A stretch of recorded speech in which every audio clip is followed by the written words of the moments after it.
পাবনার ঈশ্বরদীতে জমি নিয়ে বিরোধের জেরে চাচাতো ভাইয়ের গুলিতে বীরু মোল্লা নামের এক ইউনিয়ন বিএনপির নেতা নিহত হয়েছেন। আজ বুধবার সকালে উপজেলার লক্ষ্মীকান্দা ইউনিয়নের কামালপুর গ্রামে এই ঘটনা ঘটে। নিহত বীরু মোল্লা কামালপুর গ্রামের আবু মোল্লার ছেলে এবং লক্ষ্মীকুণ্ডা ইউনিয়নের বিএনপির আহ্বায়ক।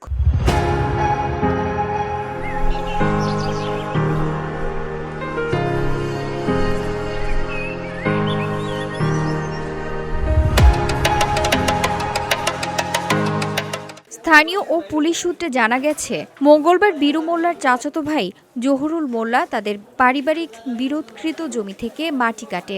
এই বিষয় নিয়ে কথা বলার জন্য আজ সকালে বীরু মোল্লা লোকজন নিয়ে জহুরুল মোল্লার বাড়িতে যায়।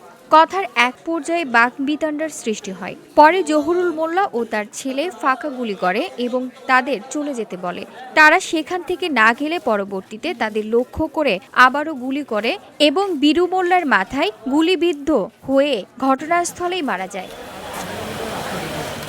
ঈশ্বরদী থানার ভারপ্রাপ্ত কর্মকর্তা ওসি মহিনুজ্জামান জানান, পারিবারিক বিরোধ নিয়ে কথা বলতে গিয়েছিল, কিন্তু বাড়ির ভেতর থেকে গুলি করা হয়েছে। মরদেহ উদ্ধার করে হাসপাতালে পাঠানো হয়েছে। এ বিষয়ে আইনি ব্যবস্থা গ্রহণ করা হচ্ছে। VOD Bangla news desk.